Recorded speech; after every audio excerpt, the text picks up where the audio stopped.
అందరికీ నమస్కారం. రామలక్ష్మి కథల ఛానల్‌కి స్వాగతం. మన యూట్యూబ్ ఫ్యామిలీలో కొత్తగా వచ్చిన సబ్స్క్రైబర్లకి స్వాగతం. మన యూట్యూబ్ ఫ్యామిలీ ఇంకా పెద్ద యూట్యూబ్ ఫ్యామిలీగా మారాలని కోరుకుంటున్నాను.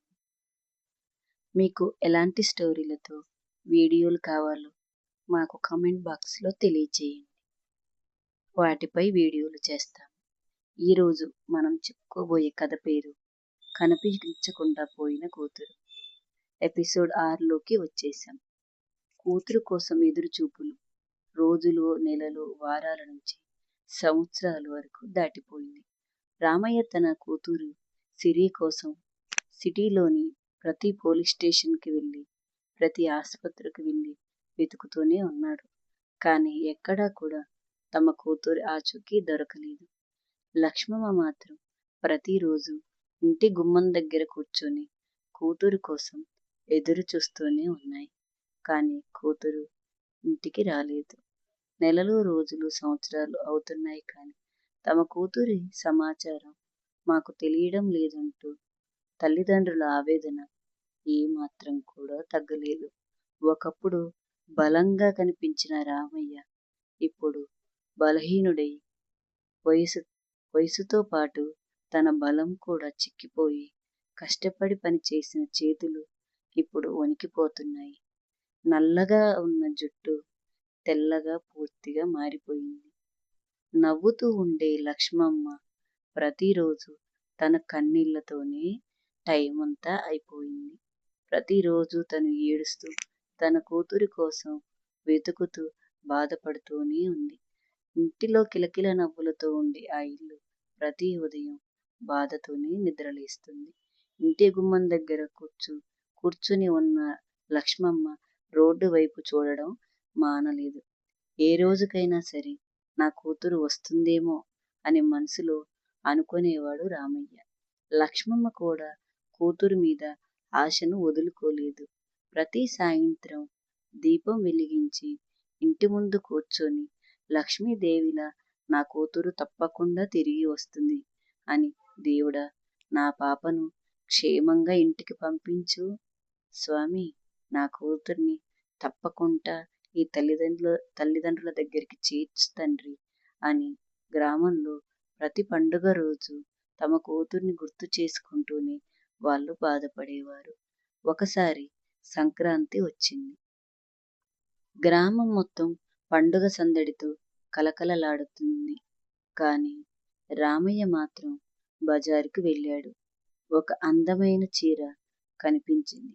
అది చూడగానే రామయ్యకు ఇది నా కూతురు సిరికైతే చాలా బాగుంటుంది అని చెప్పి ఆ చీర తీసుకున్నాడు. ఎలాంటి సందేహం లేకుండా ఆ చీర కొనుక్కొని ఇంటికి తీసుకెళ్ళాడు. బీరువాలో జాగ్రత్తగా పెట్టమని లక్ష్మమ్మకు చెప్పాడు. లక్ష్మమ్మ ఆ చీరను చూసి, ఎందుకండి, ఇప్పుడెందుకు తీసుకువచ్చారు ఈ చీర అని అడిగింది రామయ్యని. రామయ్య చిన్నగా నవ్వాడు. ఈరోజు పండుగ కదా, సంక్రాంతికి రాకపోతే మరుసటి రోజైనా నా కూతురు ఇంటికి వస్తుంది. అప్పుడు తను కొత్త బట్టలు అడుగుతుంది కదా, నాన్న నాకేం తీసుకొచ్చారు అని నా కూతురు అడుగుతుంది కదా, అప్పుడు నేను నా కూతురికి ప్రేమతో ఈ చీర ఇస్తాను అని చెప్పి అన్నాడు రామయ్య లక్ష్మమ్మతో. ఆ మాటలు విన్న లక్ష్మమ్మ కన్నీళ్లు ఆపుకోలేకపోయింది. ఇద్దరు ఒకరికొకరు కళ్ళలోకి చూసుకుంటూ వారి గుండెలో బాధను కళ్ళలో కన్నీళ్ల రూపంలో ఏడుస్తూనే ఉన్నారు. ఈ సంవత్సరం గడిచింది. మళ్ళీ పండుగ వచ్చింది. మళ్ళీ రామయ్య మరొక కొత్త చీర కొనుక్కొచ్చాడు. అలా ప్రతి పండుగకు, ప్రతి పుట్టినరోజుకి సిరి కోసం ఒక కొత్త చీర కొనేవాడు రామయ్య. ఎందుకంటే తమ కూతురు ఈ సంవత్సరం కాకపోతే మరొక సంవత్సరం వస్తుందని, తమ కూతురు ఎప్పుడొచ్చినా సరే తమ కూతురికి వారు కొనిచ్చిన ఆభరణాలు, చీరలు ఖచ్చితంగా తమ కూతురి చేతికి అందించి సంతోషం చూడాలని ఆశపడేవారు ఆ తల్లిదండ్రులు. అలా ప్రతి సంవత్సరం బీరువాలో కొత్తగా తెచ్చిన చీరలు పెరుగుతున్నాయి. కానీ వాటిని కట్టే సిరి మాత్రం రాలేదు. ఒకరోజు రామయ్య సిరి చిన్నప్పటి గదిలోకి వెళ్ళాడు. అక్కడ ఇంకా ఆమె పాత పుస్తకాలు ఉన్నాయి. చిన్నప్పుడు ఆమె గీసిన నోటు పుస్తకాలు కూడా ఉన్నాయి. స్కూల్లో గెలిచిన స్కూల్లో చదివేటప్పుడు గెలిచిన బహుమతులు కూడా ఉన్నాయి.